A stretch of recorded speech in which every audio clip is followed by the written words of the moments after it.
In every Congress, you learn something new because there is always a company trying to promote new technology. There are always developments, particularly coming from the developing world, which are interesting in terms of the systems which they apply.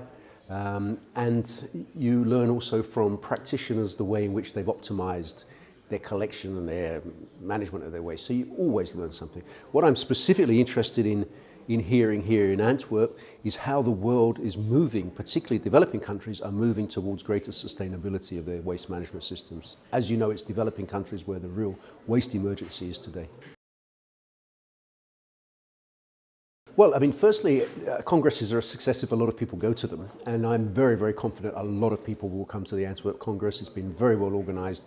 And therefore, this is a great occasion for people to network. And the more people who are at a Congress, the more networking goes on, the more partnerships are made in the waste management industry around the world. I think where we are sometimes losing focus as an industry is the whole question of the economics of waste management.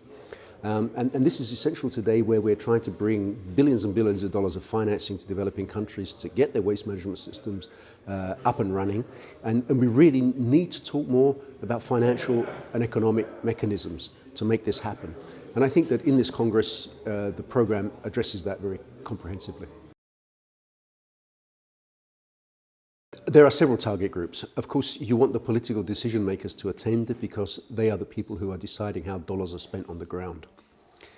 But you want practitioners to attend because between them, networking between them, they can understand the partnerships, the technologies, the systems which they can best apply to make waste management most efficient.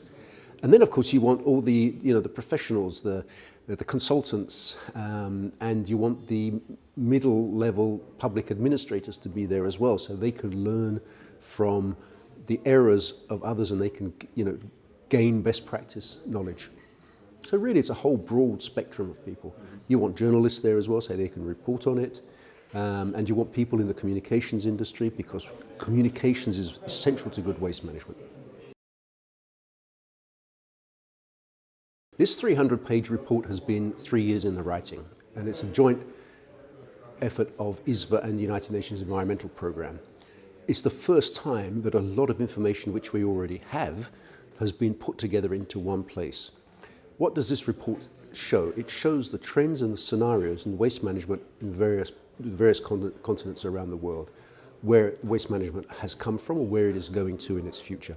Therefore, it's absolutely vital reading for political decision makers in the environmental sector, but it's in vital reading also for all people in the waste management business as operators. It will hopefully show what the trends will be over the next 10 years, and that's vital to know if you're an industry and you're investing dollars.